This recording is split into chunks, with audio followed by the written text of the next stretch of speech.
Agniveer general duty यामध्ये आपल्याला महत्वपूर्ण जीकेचे प्रश्न बघायचे आहेत. जीके मध्ये इतिहास, भूगोल, राज्यशास्त्र, अर्थशास्त्र, पर्यावरण, चालू घडामोडी, विज्ञान एवढे घटक येतात. मग या घटकाला सुरुवात करत असताना आपण अगोदर बघायचं की कोणत्या विषयावर जास्त प्रश्न यायला लागलेत. उदाहरणार्थ राज्यशास्त्र, क्वालिटी. आता ज्या विद्यार्थ्यांना आपल्याला जीडीचं किंवा अग्निवीरचं, आर्मीचं स्वप्न पूर्ण करायचंय, वर्दीचं, तर त्या विद्यार्थ्यांना सोबतच अभ्यासाची पद्धत पण समजून घेणं आवश्यक आहे. पद्धतीमध्ये सांगितलं मी 6 ते 7 विषय आहेत जीके मध्ये. जनरल नॉलेज, जनरल स्टडीज, सामान्य अध्ययन. तर एवढ्या विषयामध्ये इतिहासाला एका क्रमानं जर तुम्ही एक एक विषय पूर्ण केला तर ते विषय समजल्यानंतर त्या विषयावरचे येणारे कुठल्याही टेस्ट मधले प्रश्न, ऑनलाईन असू द्या, ऍप्लिकेशन मधले असू द्या, पुस्तकातले असू द्या, आधी काय करायचं, इतिहास कंप्लीट करायचा. इतिहासामधल्या 2-4 नोट्स काढायच्या, 4 पानं घ्यायचे महत्वाचं, आणि त्याच्यात लिहायचं इतिहासावर येणारे सतत प्रश्न किंवा टॉपिक, त्याचे प्रश्न लिहून काढायचे आणि तेच पुन्हा पुन्हा वाचायचे.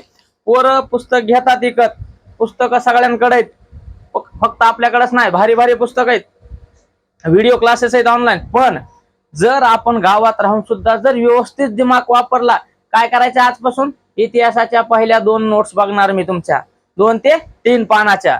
एकदा इतिहास तयार केला की पुढच्या 10 वर्षामध्ये तुमच्या अनेक परीक्षा कव्हर. तसाच विषय आहे पॉलिटिकल सायन्स म्हणजेच राज्यशास्त्र. तर आज आपण आर्मी भरतीसाठी जे इतिहासाचे काही सराव प्रश्न आलेले त्यावर आपण चर्चा करणार आहोत. तुम्ही लिहून घ्यायचंय हिस्ट्री, मॉडर्न हिस्ट्री, आधुनिक भारताचा इतिहास, आधुनिक भारताचा इतिहास. यामध्ये आपल्याला कोणते कोणते विषय, कोणते कोणते समाज सुधारक येणार आहेत ते पाहायचं आहे. Modern history. आणि ज्या लोकांना हिस्ट्री वाचायचा कंटाळा येतो ते कधी इतिहास घडवणार नाहीत. इतिहास जर वाचला तर लक्षात येते की आपल्या कोणत्या चुका झाल्यात, आपण काय काय हरलोत, आणि भविष्यात काय काय जिंकायचंय, कुठं कुठं बदल करायचा आणि काय काय मिळवायचंय, तर ते हिस्ट्रीवरून लिहिते. तर पहिला प्रश्न काल मी तुम्हाला सांगितलं होतं आणि पुन्हा पुन्हा येणारा प्रश्न आहे की आधुनिक भारताच्या सुरुवातीला एक असे व्यक्ती होते ज्याने भारतामध्ये समाज सुधारणेचं, प्रबोधनाचं, समाजामध्ये बदल करण्याचं काम सुरू केलं. त्या व्यक्तीचं नाव काय सांगा? कालच सांगितलं होतं. त्यांचं नाव तुम्हाला या पद्धतीनं सांगितलं होतं मी, RRR, राजा राममोहन रॉय. यांनी बंगालमध्ये महत्वपूर्ण समाज प्रबोधन आणि समाजामध्ये बदल म्हणून त्यांना आधुनिक भारताचे जनक म्हणतात. तर लिहा, राजा राममोहन रॉय यांना आधुनिक भारताचे जनक, समाज सुधारक म्हणतात. त्यानंतरचा पॉइंट आहे सगळ्यात महत्वाचा की ब्रह्म समाजाची स्थापना. आता ह्या पेपर हिंदीमध्ये असल्यामुळे त्याच्यामध्ये आपल्याला पाहायचंय हिंदीमध्ये, ब्रह्म समाज की स्थापना. ब्रह्म समाज की स्थापना किसने की, किसके द्वारा की या किसने की, किसके द्वारा की गई. तर याचं सुद्धा उत्तर आहे राजा राममोहन रॉय याने. आपल्या मराठीमध्ये ब्राह्मण समाजाची स्थापना कोणी केली? राजा राममोहन रॉय. राजा राममोहन रॉय यांनी दुसरं एक काम केलं, सतीची प्रथा बंद केली. सतीची प्रथा बंद केली इसवी सन 1829. इसवी सन 1829 लिहून घ्या. सती प्रथा बंदी, सती प्रथा बंदी. रिव्हिजन पटकन लक्षात द्यायचं. त्यानंतर कुणाच्या मदतीनं? गव्हर्नर जनरल एक होता, लॉर्ड विल्यम बेंटिक. लक्षात ठेवायचं, लॉर्ड विल्यम बेंटिकच्या सहकार्यानं 1829 मध्ये सती प्रथा बंदी, Lord William Bentinck. William Bentinck या इंग्रज अधिकाऱ्यानं मदत केली कायदा बनवण्यामध्ये. बेंटिक किंवा बेंटिंग दोन्हीपैकी एक लिहा. त्यानंतर हम आगे चलते हैं नेक्स्ट क्वेश्चन की ओर. ये हो गए राजा राममोहन रॉय, ब्राह्मो समाज, सती की चाल, सती की प्रथा, और ये बहुत ही क्रूर प्रथा थी. काल याबद्दल आपण विस्तृतपणे चर्चा केलेली आहे. आणि ह्या उदाहरणावरून लक्षात घ्यायचं की त्या काळामध्ये कशी प्रथा होती ना आधुनिक काळामध्ये माणसाला किती सुविधा आहेत. तर त्या सुविधेचा फायदा घेऊन यशाकडे जायचे, स्वप्नाकडे जायचे, जिद्दीकडे जायचे, झोपायचं नाही. हा, पुढचा प्रश्न, महात्मा गांधी का जन्म कहाँ हुआ था? लिहा, write down. Next question, Mahatma Gandhi, Mahatma Gandhi का जन्म, महात्मा गांधी का जन्म। पर्यायामध्ये भरपूर ठिकाणं दिलेले आहेत, तर या ठिकाणी लिहा पोरबंदर। चला, पोरबंदर, महात्मा गांधी का जन्म Porbandar. Where is located Porbandar? Porbandar is a place in Gujarat state. Porbandar, बंदर म्हणजे याचा शब्द आहे पोर्ट, इंग्रजीमध्ये याला म्हणतात पोर्ट। याला आपण बंदर किंवा बंदरे म्हणतो, जिथं जहाज आंतरराष्ट्रीय पातळीवरचे थांबतात। लक्षात, पोरबंदर या ठिकाणी। मग लगेच एक उपप्रश्न, which is the capital of Gujarat state? Gujarat राज्याची राजधानी काय? सांगा, गुजरात राज्याची राजधानी गांधीनगर। गुजरात राज्याची राजधानी गांधीनगर। पटकन वही घ्या आणि लगेच लिहायला सुरुवात करा। 2 प्रश्न झालेले आहेत। महात्मा गांधीचा जन्म पोरबंदर, आणि बंदर म्हणजे काय, तर जिथं जहाज थांबतात, पोर्ट। आता गुजरातच्या बाजूला रोहन सर, गुजरातच्या बाजूला सर्वात महत्वाची ही जी किनारपट्टी आहे,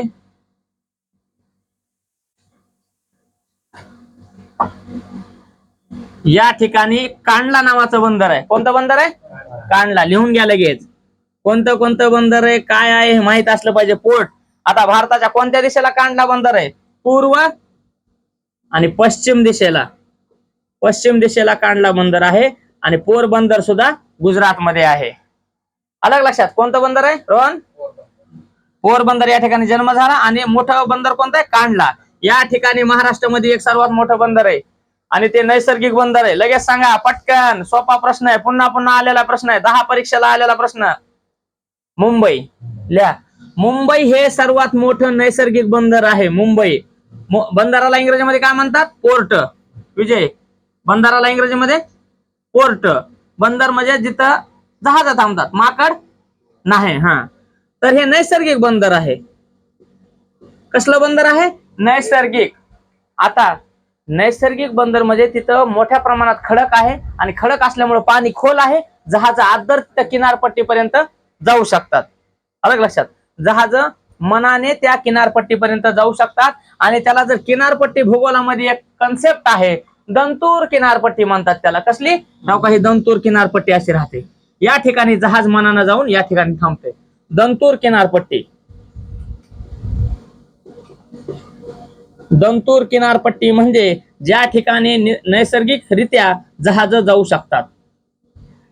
आणि कृत्रिम बंदर असे असतात ज्या ठिकाणी खूप गाळ राहतो, ते गाळ बाजूला काढून या ठिकाणी असं सिमेंटनं कॉन्क्रीटनं बांधलं जातं, आणि या ठिकाणी खड्डा निर्मिती केला जातो, जेणेकरून जहाज शेवटपर्यंत आलं पाहिजे। आता तलावापाशी जर तुम्ही गेलात, तर तलावापर्यंत आपण शेवटच्या पाण्यापर्यंत जाऊ शकत नाही, दलदल राहते, गाळ राहते। मग बंदर तसं नाही, जर खडक असेल तर आपण पाण्यापर्यंत जाऊ शकतो। मग मुंबई हे पश्चिम किनारपट्टीवरील महाराष्ट्राचे एक नैसर्गिक बंदर आहे, मोठं बंदर आहे। गुजरात तिथं कांडला बंदर आहे, ठीक आहे। त्यानंतर केरळमध्ये आहे, कर्नाटकमध्ये आहे, गोवामध्ये सुद्धा मोठे बंदर आहेत। चलो आगे का क्वेश्चन है, भारतीय राष्ट्रीय कांग्रेस का प्रथम अधिवेशन कहां पर हुआ था? ये भी बहुत बेसिक क्वेश्चन है। भारतीय राष्ट्रीय कांग्रेस का प्रथम अधिवेशन कहां पर हुआ था? यस, मुंबई। वह अधिवेशन पहले, अक्षय, वह अधिवेशन पहले पुणे में होने वाला था। कहां होने वाला था? पुणे में। लेकिन वहां पर एक महामारी रोग आया हुआ था, बहुत बड़ा प्लेग।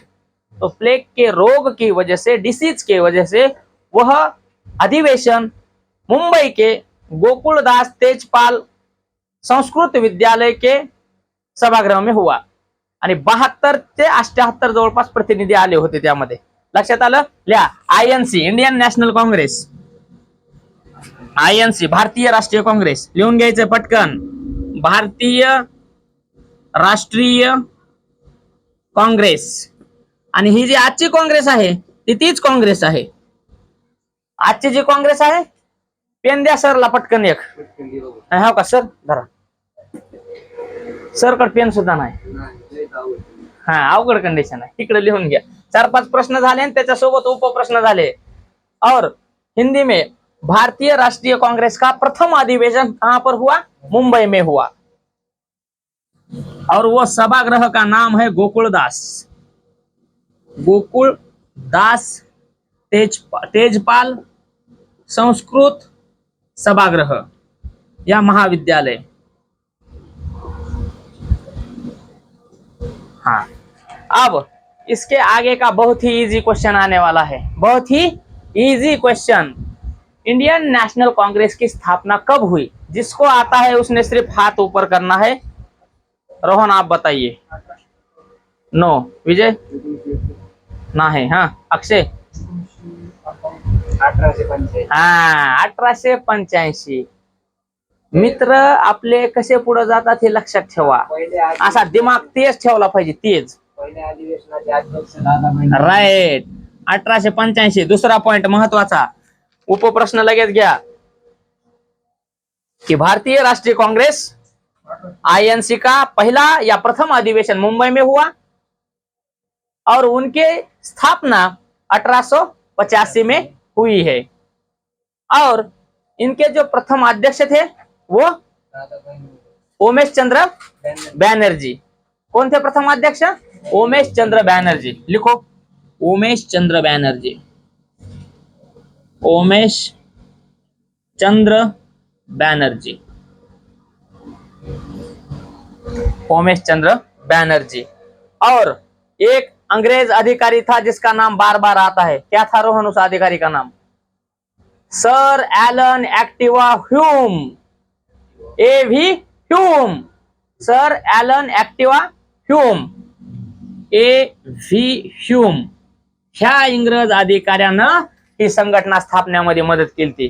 आणि पुन्हा पुन्हा हा प्रश्न येतोय महागल्ल्या 15 वर्षाच्या प्रश्नपत्रिका काढून बघा, 10 वर्षाच्या प्रश्नपत्रिका काढून बघा। तुम्हाला मी सुरुवातीला सांगितलंय जीके मध्ये जवळपास किती विषय येतात? 6 ते 7। मग जे बदलणार नाही त्याचा अभ्यास करायचा का जे बदलणार आहे दररोज त्याचा अभ्यास करायचा? हे बदलणार नाही, अलग लक्षात।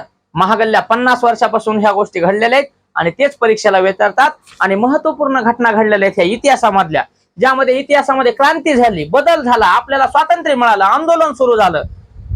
अख्ख्या जगाचं लक्ष ह्या आयएनसी इंडियन नॅशनल काँग्रेस आणि ईस्ट इंडिया कंपनीकडे होतं। कारण का त्यावेळेस ही संघटना पूर्ण भारतभर विद्रोह करायला आणि लोकांना जागृत करण्याचं काम करत होते। तर काँग्रेसच्या एका प्रश्नाबद्दल लिहायचं, प्रथम अधिवेशन मुंबई में हुआ, इसे अंग्रेजी में इंडियन नेशनल कांग्रेस कहा जाता है। हाँ उमेश चंद्र बैनर्जी ये पहले अध्यक्ष थे।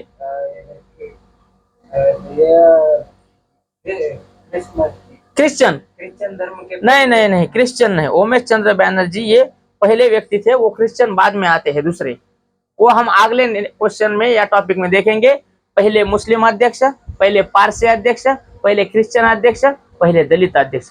ये भी सवाल पूछा हुआ है। इन्होंने बहुत अच्छा क्वेश्चन किया, लेकिन वो आगे देखेंगे। यहाँ पर याद रखना यह है कि इसकी स्थापना 1885 में हुई। इसके प्रथम अध्यक्ष उमेश चंद्र बैनर्जी। कहां पर हुई रोहन? मुंबई में हुई। मुंबई में क्यों हुई? हाँ, यहाँ पर प्लेग की साथ आई हुई थी। किस अधिकारी ने या किस ऑफिसर ने हेल्प की थी ऑर्गेनाइजेशन बनाने में? एलन ह्यूम, एलन ह्यूम, एव्ही ह्यूम, एव्ही ह्यूम। ही प्रश्न तुम्हाला पुन्हा पुन्हा येणार आहे। इतिहासमध्ये काँग्रेस शिवाय प्रश्न आल्याशिवाय राहणारच नाही। त्याचे अधिवेशन कुठे कुठे झाले हा महत्वाचा आहे। चला पुढच्या प्रश्नाकडे जाऊया आपण। इथं सुरुवात केली ती काल रिव्हिजन बघत असताना राजा राममोहन रॉय यांनी सतीची चाल बंद केली आणि आधुनिक भारतामध्ये त्यांनी ब्राह्मो समाजाची स्थापना केली। Right, next question is also most important and very easy question, that is who divide the Bengal? बंगालची फाळणी कुणी केली? ज्याला येते त्याने हात वर करा। बंगालची फाळणी और बंगाल का विभाजन किसने किया? किस इंग्रज या अंग्रेज अधिकारी ने किया था? बाळो, लॉर्ड कर्जन। Write down. बंगालचं विभाजन लॉर्ड कर्जन यांनी केलं। लॉर्ड कर्जन आपले शेजारी नव्हते रोहन, ते इंग्रज अधिकारी होते आणि बंगालमध्ये त्यांनी राज्य करायला सुरुवात केली। कुठं रोहन? बंगालमध्ये। बंगाल प्रांत आजचा आजचा कोणता राज्य अक्षय? बांगलादेश, पश्चिम बंगाल। हा पश्चिम बंगाल, अलग लक्षामध्ये। तर त्या ठिकाणी हा दोन दोन भाग झालेले आहेत, एका देश झाला, एकाचं राज्य निर्माण झालं। हा तर बंगालची फाळणी करणाऱ्या एका व्यक्तीचं नाव आहे Lord Curzon. Curzon Lord Curzon. Lord Curzon म्हणा. Lord Curzon. बंगालची फाळणी. बंगालची फाळणी. बंगालची फाळणी. Lord Curzon. फाळणी म्हणजे विभाजन करणं, तुकडे करणं, दोन भाग करणं. हा सोपा प्रश्न आहे. पुन्हा जर हा प्रश्न विस्तारला की सांगितलं नाही म्हणजे. चलो आगे का क्वेश्चन है. ईस्ट इंडिया कंपनी जब भारत में आई, मैंने कल बताया था, ईस्ट इंडिया कंपनी. ईस्ट म्हणजे पूर्व का पश्चिम. ईस्ट पूर्व. East India company. अलग लक्षात. ईस्ट इंडिया कंपनी जिस समय भारत में आई उस समय को कहा जाता है 1600. कधी स्थापना झाली ईस्ट इंडिया कंपनीची. 1600. आणि पहिली वखार कधी केली. 1608/10 किंवा 12च्या दरम्यान केलेली आहे. लक्षात राहू द्या. 1608 मध्ये पहिली वखार कुठं केली. सुरत या ठिकाणी. कालचं रिव्हिजन. कुठं केली. सुरत. सुरत कुठं आहे. गुजरात. तेरी सूरत कहां पर है. गुजरात में. और सूरत में पहिली वखार. वखार म्हणजे कंपनीचं गोडाऊन. गोडाऊन म्हणजे तिथं घेतलेल्या वस्तू ठेवण्यासाठी, राहण्यासाठी मोठं हॉल तयार करणं, त्याला वखार म्हटलं जायचं. आणि अशा वखारी कुठं केल्या सुरुवातीला. जिथं समुद्राचे जहाज पोहोचत आहे तिथं. मध्ये जहाज जात होतं का. मध्य प्रदेश मध्ये, छत्तीसगड मध्ये नाही. इंग्रजायला जायला समुद्राचा मार्ग होता. कोणता मार्ग. विमान होतं का नाही. मग ते जहाज घेऊन यायचे किनारपट्टीला, तिथूनच कापूस भरायचे, घेऊन जायचे किनारपट्टीवर. म्हणून लक्षात ठेवा पहिली वखार सुरत या ठिकाणी. आता इथं महत्वपूर्ण प्रश्न अनेक परीक्षेला विचारलाय. ईस्ट इंडिया कंपनी आली तेव्हा त्याला परमिशन कोणी दिली, तेव्हा मुघल राजा कोणता होता. त्याचं नाव आहे जहांगीर. काय आहे. जहांगीर. इंग्रजाला परमिशन कोणी दिली. जहांगीर. तिथं एक अधिकारी आला थॉमस मनरो आणि त्यानं म्हणला सर आम्हाला व्यापार करायचा, परमिशन द्या. राजा म्हणला व्यापारच करायचा आहे, घ्या परमिशन. तर ते कोणता होता. जहांगीर. ल्या. ज्यावेळेस ईस्ट इंडिया कंपनी आली त्यावेळेस मुघल राजा कोणता होता. जहांगीर. इतिहासाचे महत्वपूर्ण प्रश्न तुम्ही लिहून घ्या, तुम्हाला बी लक्षात राहणार नाही. इतिहासामध्ये आहे. टोटल भाग इतिहासामध्ये आहे. टोटल एक वळ ना वळ, एक शब्द ना शब्द. नुसतं कथा आहे काय माझी. हाँ चलो आगे का क्वेश्चन. रोहन समझ में आ रहा है कि नहीं. आप 1 मिनट बाहर जाकर आओ. जाओ थोड़ा सा ब्रेक लेकर आ जाओ. यहाँ पर ध्यान दो. विजय. ईस्ट इंडिया कंपनी कब स्थापन हुई. 1600 में. पहली वखार 1608. कहां पर. सूरत. सूरत कहाँ है विजय. गुजरात में. चलो आगे.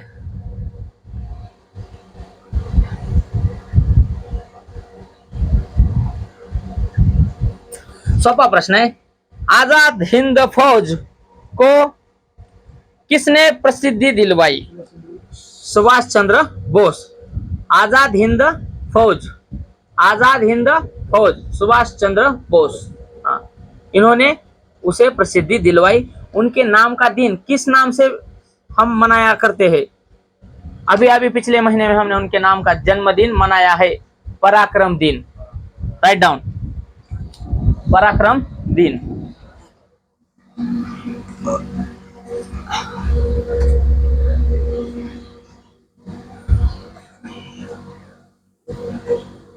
सुभाष चंद्र बोस यांचा जो नावाने आपण दिवस साजरा केला जातो त्या दिवसाला पराक्रम दिवस म्हणून आपण साजरा करतो.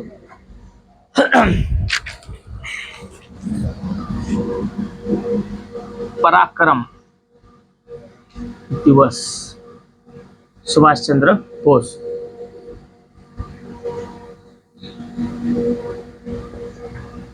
सुभाष चंद्र बोस इन्होंने आजाद हिंद सेना इसे प्रसिद्धि दिलवाई.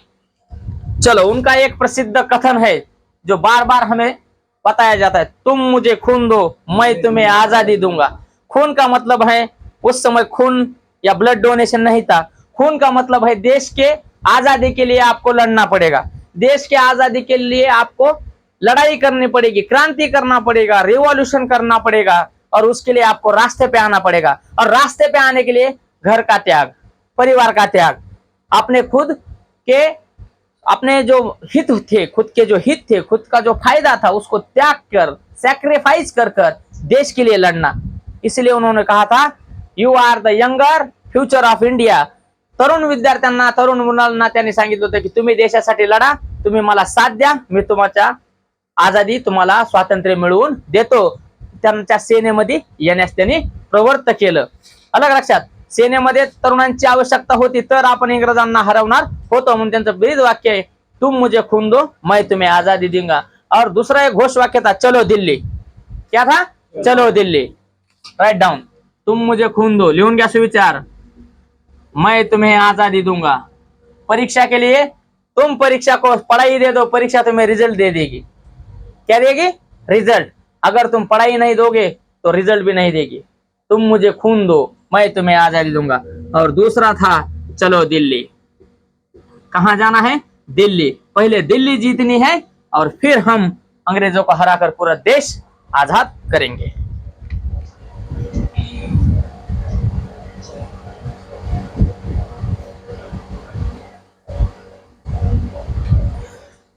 काल खूप महत्वपूर्ण टॉपिक मी सुरुवात केली होती शिकवताना.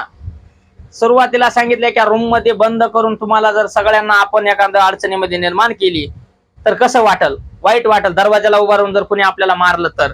आणि अशी घटना घडली होती इतिहासामध्ये, आणि त्या घटनेनं इतिहासामध्ये खूप मोठं म्हणजे एक संवेदनशील, खूप असं काळजीपूर्ण घटना इतिहासात घडली. त्या घटनेचं नाव आहे जालियनवाला बाग हत्याकांड.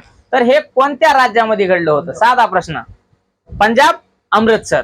लिहा, जालियनवाला बाग हत्याकांड.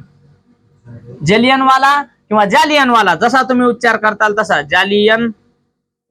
जालियनवाला एका बागेचं नाव आहे हे. बाग याला मास्केर म्हटलं जातं इंग्रजीमध्ये, ज्याला हत्याकांड म्हणतंय. हत्याकांड. 1919 ला ही घटना घडली होती. जनरल ओडवायर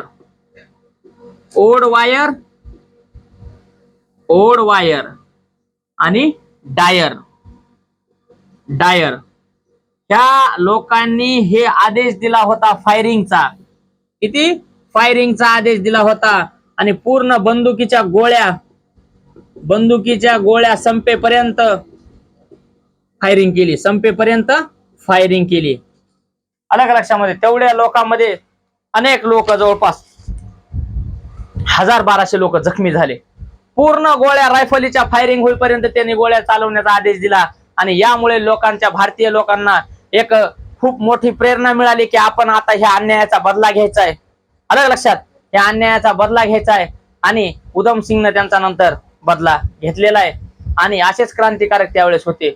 एवढ्या निष्पाप, शांततापूर्ण जमलेल्या लोकांवर हा गोळीबार झाला होता. आणि ही घटना लक्षात ठेवावीच लागल परीक्षेसाठी. जालियनवाला बाग हत्याकांड 1919 घटना घडली पंजाब, अमृतसर या ठिकाणी. आजचं कोणतं राज्य? पंजाब. आणि या घटनेचा निषेध म्हणून रवींद्रनाथ टागोर यांनी कोणती पदवीचा त्याग केला? सर ही पदवीचा त्याग केला. सर, इंग्रज ही काय करायचे त्यावेळेस? मोठ्या मोठ्या पदव्या द्यायच्या. तर सर पदवीचा त्याग रवींद्रनाथ टागोर यांनी. कोणी? रवींद्रनाथ टागोर. आता रवींद्रनाथ टागोर आले की लगेच त्यांच्या संदर्भात 2-4 महत्वाच्या घटना. कोणतं पुस्तक लिहिलं त्याने प्रसिद्ध? गीतांजली. कोणतं लिहिलं? गीतांजली. सगळ्यात महत्वाचं पुस्तक लिहिलं ह्यांनी रवींद्रनाथ टागोर, गीतांजली. आता गीतांजलीमध्ये एक जगप्रसिद्ध गीत आहे. ते गीत आपण नेहमी म्हणतो. काय विजय गीताचं नाव? जनगण मन. Very good. राष्ट्रगान आहे आपलं जनगण मन. हा, आनंद मठ ही कादंबरी आहे बंकिमचंद्र चॅटर्जीची. लिहा ती प्रश्न लिहा पुन्हा. गीतांजली मधून आपण घेतले जनगण मन. त्यांना 1913 ला नोबेल पुरस्कार मिळाला. रवींद्रनाथ टागोर यांना भारताचा पहिला नोबेल पुरस्कार. हा, जगातील सर्वात मोठा पुरस्कार आहे नोबेल. जगातील मोठा पुरस्कार नोबेल. आणि पहिला भारतीय व्यक्ती किंवा पहिले भारतीय व्यक्ती आदरणीय रवींद्रनाथ टागोर यांना मिळालाय. कोणत्या क्षेत्रामध्ये? साहित्य म्हणजे कला, लिहिलेलं पुस्तक. साहित्य क्षेत्रामध्ये याला लिटरेचर म्हणतात. आलं लक्षात? गीतांजली त्यांचं त्या पुस्तकाचं नाव आहे. त्याच्यामधून आपण जनगण घेतलं. त्यांना नोबेल पुरस्कार मिळाला. पहिले व्यक्ती. पुन्हा परीक्षेत विचारलंय अक्षय की पहिले व्यक्ती कोणते रोहन ज्यांना नोबेल मिळाला? जगातला सगळ्यात मोठा पुरस्कार नोबेल. भारतातला सर्वात मोठा पुरस्कार भारतरत्न. अलग लक्षात? भारतरत्नाचा खालचा 2 नंबरचा पुरस्कार पद्मविभूषण. त्याच्या खालचा पद्मभूषण. त्याच्यानंतरचा पद्मश्री. हे 4 सर्वात महत्वाचे मोठे पुरस्कार आहेत भारतातले. आणि आशिया खंडातला सगळ्यात मोठा पुरस्कार रॅमन मॅग्सेसे. कोणता पुरस्कार? आणि ह्या सर्व गोष्टी जर लक्षात ठेवायच्या असतील तर एकच पर्याय आहे, भेटलेल्या वेळेमध्ये रिव्हिजन करणं. जेवढा वेळ भेटला, अर्धा तास 1 तास, किती? अर्धा तास 1 तास, गरज नाही जास्त वेळ, रिव्हिजन करणं. काय करायचं? रिव्हिजन. आपल्यासाठी एक सूत्र आहे, रिव्हिजन रिव्हिजन रिव्हिजन रिव्हिजन. काय? रिव्हिजन म्हणजे उजळणी, पाठांतर उजळणी. हे आपल्याला करायचे भेटलेल्या वेळेमध्ये, हे लिहायचंय. तुमचा प्रश्न होता दुसरा की वंदे मातरम हे कोणत्या कादंबरीमधून घेतले आणि कुणी लिहिले? सगळ्यात महत्वाचं झालं लिहायचं. ईस्ट इंडिया कंपनी, आपले इतिहासाचे प्रश्न झाले की त्यानंतर आपण राज्यशास्त्राकडे जाऊ, त्यानंतर भूगोलाकडे जाऊ. चला लिहा वंदे मातरम. वंदे मातरम. आईला प्रणाम करण्यासाठी हे गीत लिहिलेले वंदे मातरम. हे लिहिले बंकिमचंद्र चॅटर्जी यांनी. बंकिमचंद्र चॅटर्जी यांनी लिहिलेलं आहे वंदे मातरम. त्यांच्या कादंबरीचं नाव आहे आनंदमठ. आनंदमठ हे भरपूर कडव्याचं गीत आहे. आपण बहुतेक 3 ते 5 कडवे गात असतो. किती? 3 ते 5 कडवे गातो आपण. भरपूर मोठं गीत आहे. आता सर्वांनी लक्षात ठेवायचं, तुम्ही सुद्धा, महादेव, ऋतिक, रोहन, वंदे मातरम कोणत्या पुस्तकातून घेतलंय? आनंदमठ. कुणी लिहिलं वंदे मातरम? बंकिमचंद्र चॅटर्जी यांनी. जनगण मन कुणी लिहिलं? रवींद्रनाथ टागोर यांनी. त्यांच्या पुस्तकाचं नाव गीतांजली. बेसिक प्रश्न आहे हा, शालेय लेवलचा. ठीक आहे. आता उद्या अभ्यास जरी झाला नाही तरी काय करायचं? रिव्हिजन करायचं. एका प्रश्नामध्ये आपण 4-5 प्रश्न घेत आहोत. टेन्शन घ्यायचं नाही. All is well. All is well. अलग लक्षात. उशीर होण्यापेक्षा किंवा कधीच नसण्यापेक्षा उशीर झालेला बरा असतो. आणि आपली सुरुवात चांगली झालेली आहे. होणाऱ्या परीक्षेमध्ये जेवढं होतंय तेवढं रिव्हिजन करायचं. आणि हे आपलं स्वप्न आहे. स्वप्न माणूस कधी सोडत नाही. अलग लक्षात. जिद्द आहे. चलो आगे का क्वेश्चन. एकदम सोपा प्रश्न है. दांडी मार्च किसने किया था? हाथ वर करा फक्त. दांडी मार्च किसने किया था? Very good. गांधी जी ने किया था दांडी मार्च. अलग लक्षात. गुजरात या ठिकाणी साबरमती आश्रमातून दांडी या ठिकाणापर्यंत मार्च मध्येच घटना घडलेली आहे ती. तर गुजरात या ठिकाणच्या साबरमती आश्रमापासून दांडी हे एक ठिकाण होतं समुद्राच्या कडेला, ज्या ठिकाणी मिठाची निर्मिती केली जात होती. सर्वात महत्वाचा पॉइंट लिहून घ्या की आपल्या मराठीमध्ये दांडी आणि हिंदीमध्ये इथे दिलेले दांडी. दांडी मार्च म्हणजेच मार्च या शब्दाचा इथं मार्च महिना नाही. मार्च शब्दाचा अर्थ काय इथं? यात्रा. यात्रा, प्रवास. यात्रा किंवा प्रवास. तर इंग्रजांनी मिठावर कर लावला होता. आज तुम्ही जे 10 रुपयाला मिठाचा पुडा 5 रुपयाला 20 रुपयाला घेतात ना, आयोडीन ज्याला भेटते, आणि आयोडीन भेटल्यामुळे इथं गळ्याचा आजार होत नाही, ज्याला आपण गलगंड किंवा गायटोरा म्हणतो. गायटर काल बघितलं विज्ञान मध्ये, गायटर आजार होतो तर ते मिठामुळे. आणि मीठ हे पौष्टिक आहारासाठी आवश्यक आहे. आणि त्या मिठावर कर लावला इंग्रजांनी. गांधीजींनी ठरवलं की स्वतः मीठ मी हातात उचलून तो कायदा मोडणार. मी कायदा मोडणार. आणि जिथं मीठ तयार होते त्या ठिकाणी गेले, मीठ हातानं उचललं. त्यांचे सहकारी होते आणि त्यांनी दांडी मार्च सहकार्यांना घेऊन चलत गेले आणि मिठाचा कायदा मोडला. काय लावला होता? टॅक्स. मिठावर टॅक्स. तर ह्या व्यक्तीबद्दल लक्षात ठेवायचं. रोहन, भाजीमध्ये मीठ लागतंय का नाही? लागतंय का नाही? बिना मिठाची भाजी चविष्ट नाही. दररोज मीठ लागतंय. मग त्यावेळेस सांगा मिठाचं महत्व किती होतं आणि त्याच्यावर कर लावला होता. अलग लक्षात. एका गोष्टीमुळे इतिहासामध्ये कोणता बदल होऊ शकतोय ते सांगता येत नाही. आणि आपण सुद्धा जर एकदा ठरवलं तर अशी गोष्ट जर लिंक केली की आपल्याला मीठ लागतो आणि मिठासाठी आंदोलन गांधीजींनी केलं. गांधीजींनी का केलं तर कर लावला होता आणि कराचा जो कायदा केला तो मोडण्यासाठी गांधीजींनी आंदोलन केलं. आणि त्यामुळे आज आपल्याला मीठ स्वस्त मिळतंय आणि त्यामुळे आपल्याला परीक्षेमध्ये रिव्हिजन होत आहे. कर लावला होता मिठावर. ते आंदोलन आपल्याला 1900 त्यांची जी सुरुवात झाली 20 पासून 1920 ते 1920 ते त्यांचे जवळपास 45-46 पर्यंत लास्टचं आंदोलन छोडो भारत क्विट इंडिया केलं होतं. मग त्या दरम्यान त्यांचं सविनय कायदेभंग, सविनय कायदेभंग, विनम्रपणे जाऊन कायदा मोडणे, विनम्रपणे जाऊन कायदा मोडणे 22च्या दरम्यान, 1922 किंवा 25च्या दरम्यान ते झालेलं आहे आंदोलन. त्यांचे भरपूर आंदोलन, ज्यावेळेस गांधीजीचा टॉपिक येईल त्यावेळेस त्यांचे 2-4 आंदोलन. सर्वात प्रथम त्यांचं आंदोलन आफ्रिकेहून परत येणं. आलं का लक्षात? आता जे टॉपिक आहे त्या टॉपिक कडे जा तुम्ही, दुसऱ्या गोष्टीकडे सध्या लक्ष देऊ नका. गांधीजींनी पहिल्यांदा आफ्रिकामध्ये कोणतं आंदोलन केलं? नाताळ लोकांसाठी आंदोलन केलं. गांधीजी आफ्रिकेहून भारतात कधी आले? 1915-16 मध्ये आले. गांधीजीने पहिलं आंदोलन कोणतं केलं? खेडा सत्याग्रह, चंपारण्य सत्याग्रह, त्यानंतर खेडा सत्याग्रह. त्या सगळ्या गोष्टी क्रमाने घ्यायच्यात, पण ही सध्या विसरू नका तुम्ही. आला लक्षात? गोष्ट डायव्हर्ट व्हायचं नाही. दांडी मार्च कुणी केला? गांधीजींनी. कोणत्या ठिकाणी केला? गुजरात मध्ये. गुजरात या ठिकाणाहून दांडी ह्या ठिकाणापर्यंत. आणि कोणती घटना केली? मीठ हातात उचलो. एवढं लक्षात ठेवा. बाकीचे ते खेडा सत्याग्रह, चंपारण सत्याग्रह आणि आफ्रिकेहून येणारं त्यांचं आल्यामुळं आपण प्रवासी भारतीय दिन साजरा करतो. कोणता? प्रवासी भारतीय दिन. त्यांच्या आठवणीमुळं. आलं का लक्षामध्ये? हा, 9 जानेवारी. लिहा आता. काय होतंय? असं वाढतच जाते टॉपिक, टॉपिक खूप मोठा वाढत जातो. लिहा 9 जानेवारी प्रवासी दिन. गांधीजींच्या परत येण्यामुळं प्रवासी भारतीय दिन. आणि प्रवासी भारतीय दिन हे गांधीजी कुठून आले होते हे लक्षात ठेवा. आफ्रिका. आफ्रिका एक देश आहे. आफ्रिका खंडामध्ये, आफ्रिका खंडामध्ये आफ्रिका एक देश आहे. लिहून घ्यायचं, ते बघायचं नाही. लिहून घ्या. हा, लिहून घ्या. इथं तसं बघायचं नाही, झोप येते बघता बघता. हा, हे आपलं काय चित्रपट सुरू नाही. मोठ्या घटना आहेत इतिहासामधल्या. घटना समजून घेण्यासाठी रिव्हिजन लागते. रिव्हिजन साठी नोट्स चांगल्या पाहिजेत. चला आपण आणखीन 1-2 प्रश्न पाहूया आणि थांबूया. काल या प्रश्नावर पुन्हा आणखीन चर्चा झालेली आहे. रोहन उठून उभा राहा. तुम्ही सांगा पटकन आता. पटकन 2-3 महत्वपूर्ण समाज सांगितले होते. उठून उभा राहा पटकन. सांगा, मी सांगतो. उठून उभा राहा पटकन. पटकन सांगा की आर्य समाजाची स्थापना कुणी केली? सोपा प्रश्न आहे. कालच रिव्हिजन केलंय आपण. बर, ठीक आहे. चला बाळो बसा. आर्य समाज.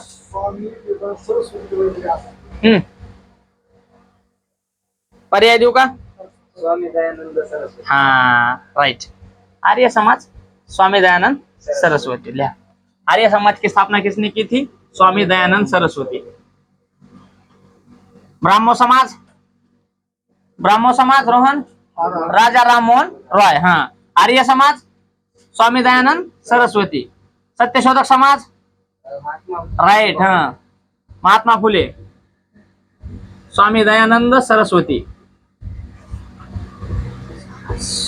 स्वामी दयानंद सरस्वती.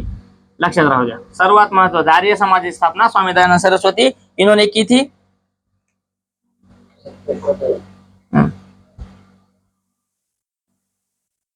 और इसी से एक महत्वपूर्ण क्वेश्चन है कि ये हो गए स्वामी दयानंद सरस्वती और आर्य समाज. अक्षय, इन्हीं से जुड़ा हुआ एक सवाल है कि स्वामी विवेकानंद जी ने किस समाज की स्थापना की? Ramakrishna Samaj. Very good, nice. Ramakrishna Mission. Write down. Swami Vivekananda. बसा. स्वामी विवेकानंद. ठीक आहे, आज एवढं बस आपल्याला. स्वामी दयानंद सरस्वती यांनी आर्य समाज, स्वामी दयानंद सरस्वती यांनी आर्य समाज, आर्य समाज स्वामी दयानंद सरस्वती. आता स्वामी विवेकानंद, स्वामी विवेकानंद, विवेकानंद यांनी कशाचं केलंय? रामकृष्ण मिशन. हा, रामकृष्ण मिशन समाजाचं आहे. रामकृष्ण मिशन. त्यानंतर यांचं मी पूर्ण नाव सांगितलं होतं तुम्हाला. त्यांचं हा, भूपेंद्रनाथ दत्त, भूपेंद्रनाथ दत्त. Very good. आणि हा, भूपेंद्रनाथ नरेंद्रनाथ दत्त हे ह्यांचं नाव आहे पूर्ण. आता स्वामी दयानंद सरस्वतीचं नाव काय होतं? मूळशंकर अंबाशंकर तिवारी. मूळशंकर अंबाशंकर तिवारी हे स्वामी दयानंद सरस्वती. चला रिव्हिजन बघा पटकन आणखीन. चला लवकर रिव्हिजन मध्ये बघा. हा चला सांगा. आर्य समाजाची स्थापना स्वामी दयानंद सरस्वती. त्यांचं मूळ नाव मूळशंकर अंबाशंकर तिवारी. स्वामी दयानंद सरस्वती. आता या स्वामी विवेकानंदजी. स्वामी विवेकानंदांनी कशा स्थापना केली? रामकृष्ण मिशन. पूर्ण नाव भूपेंद्रनाथ नरेंद्रनाथ दत्त. हे झाले इतिहासामधल्या घटना. चलो दिल्लीचा नारा कोणी दिला? सुभाषचंद्र बोस यांनी. बंकिमचंद्र चॅटर्जी यांची कादंबरी कोणती? आनंदमठ. कोणतं गीत घेतलंय त्याच्यामध्ये? वंदे मातरम. ठीक आहे. मुघलांनी ज्यावेळेस इंग्रज आले त्यावेळेस कोणता राजा होता? त्यावेळेस जहांगीर राजा होता. त्यानंतर बंगालची फाळणी कोणी केली? Lord Curzon. त्यानंतर पहिला नोबेल पुरस्कार कोणाला? रवींद्रनाथ टागोर. त्यांच्या पुस्तकाचं नाव गीतांजली. कोणतं गाणं घेतलं? जनगण मन. नोबेल पुरस्कार कोणत्या ह्याच्यात भेटला? साहित्य म्हणजेच लिटरेचर. कोणती पदवी त्याग केली? सर. कशामुळं? जालियनवाला बाग हत्याकांड. समजलं? That's it. थँक्यू. जय भारत जय हिंद.